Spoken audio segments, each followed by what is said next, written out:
It's too late और it's on time. आज हम बात करेंगे हमारे एयर चीफ मार्शल एपी सिंह जी ने जो दावा किया है कि भारत ने 5 फाइटर जेट्स ऑफ पाकिस्तान उड़ा दिए, जिसमें हमने एक वर्ल्ड रिकॉर्ड भी बनाया। अब वो वर्ल्ड रिकॉर्ड क्या है उसके बारे में बात करेंगे, लेकिन सबसे पहले हम डिटेल्स में बात कर लेते हैं कि एयर चीफ मार्शल ने ये कहाँ कहा और क्यों कहा।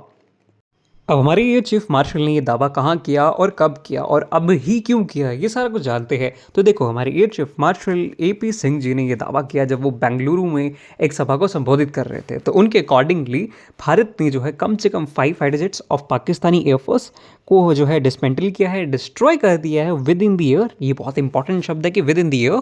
एंड सेकेंडली उन्होंने कहा कि एटलीस्ट एक बड़ा एयरक्राफ्ट जो एवैक्स हो सकता है वो क्या। अब एवैक्स क्या होते हैं, तो देखो एवैक्स ना कुछ ऐसा सा दिखता है। एवैक्स का काम क्या होता है कि जो बाकी एयरक्राफ्ट हैं आसपास के, उसको कम्युनिकेशन प्रोवाइड करना और उसको आंखें देना। जो दूर दूर तक एयरक्राफ्ट आ रहे हैं, एनिमी एयरक्राफ्ट आ रहे हैं, उनकी जानकारी देना, यानी ये कंट्रोल सेंटर होता है। इसकी फुल फॉर्म होती है airborne early warning and control.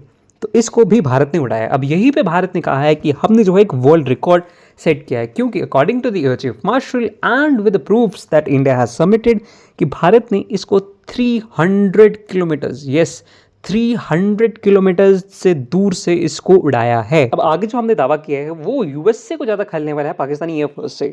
अब हमने ये कहा है कि हमने क्या किया है, जो जकबाबाद में पाकिस्तानी एयरबेस था, हमने उसको भी सिग्निफिकेंटली डैमेज किया है और वहाँ पे अच्छा खासा डैमेज आया है। अब इससे यूएसए को क्या फ़र्क पड़ता है, क्योंकि F-16 है वहाँ पे हैंगर्स पे। हमने ये कहा कि जो F-16 के हैंगर्स थे उस एयरबेस पे, हमने उनको भी अच्छा खासा डैमेज इन्फ्लिक्ट किया है।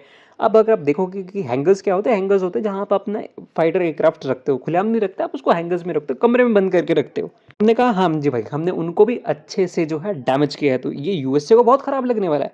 एंड सेकेंडली हमने कहा है कि इनके 5 to 6 रेडार्स और कंट्रोल सेंटर्स जैसे मुरीद के चकालाला, वो भी हमारे जो थे कंट्रोल में थे। एंड हो सकता है कि इंडियन एयरफोर्स के पास बहुत वो रिगार्डिंग देयर ऑपरेशनल डिटेल्स भी हैं इंडियन एयरफोर्स के पास, ये बताएंगे नहीं आप। अगर आप देखो इसके इम्प्लीकेशंस की हम बात करें, तो सबसे पहले ये मानने वाली बात है, हम माने ना माने बट इट इज़ ट्रू, कि ऑपरेशन सिंदूर के टाइम पे हमारी जो कम्युनिकेशन थी, हमारा जो नैरेटिव वॉरफेयर था, उसमें हम थोड़े से पीछे रह गए थे। अब जब हमारी डीजीएमओस ने प्रेस कॉन्फ्रेंस की थी, प्रेस का आंसर्स दिए थे, तब जाके हमारा थोड़ा नैरेटिव ठीक हुआ था। लेकिन तब तक जो था पाकिस्तान का झूठ जो था, वो 100 धरती के चक्कर लगा के आ चुका था।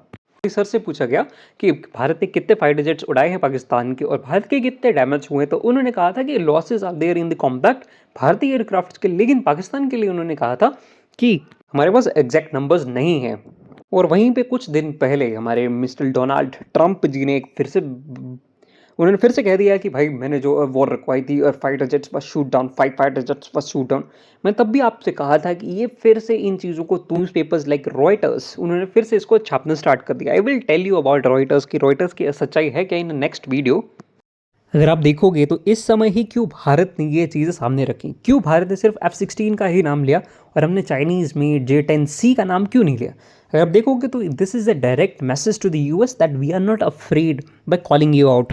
स्पेसिफिकली भारत ने F-16 का नाम ही इसीलिए लिया क्योंकि हम यूएस को कॉल आउट करना चाह रहे थे। एंड आप देखोगे वो S-400 की जो बढ़ाई की है, क्योंकि मैं आपको बता दूं S-400 भारत जो है एडिशनल बैटरीज खरीदेगा ही खरीदेगा S-400 की, that's on the card. And Su-57 भी भारत खरीद सकता है, तो उसका भी केस जो है बनाया जा रहा है। And sadly what I think कि भारत पे जो है काटसा भी लग सकता है। लेट्स सी क्या होता है।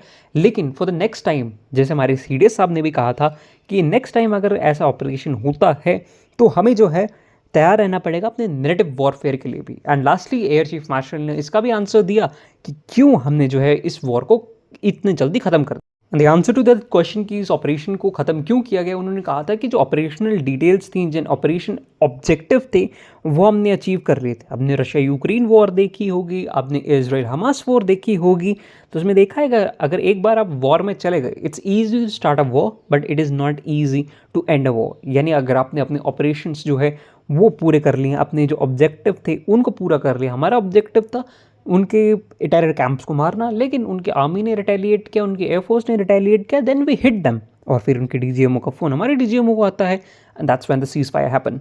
अगर किसी भी इंसान को लगता है कि operation Sindoor was a drama, तो उनको अपना मेंटल चेकअप करवा लेना चाहिए। अगर उनको मेंटल चेकअप के लिए हॉस्पिटल नहीं मिलता, तो tell me, I will give you number. Till then, जय हिंद, वंदे मातरम, भारत माता की जय।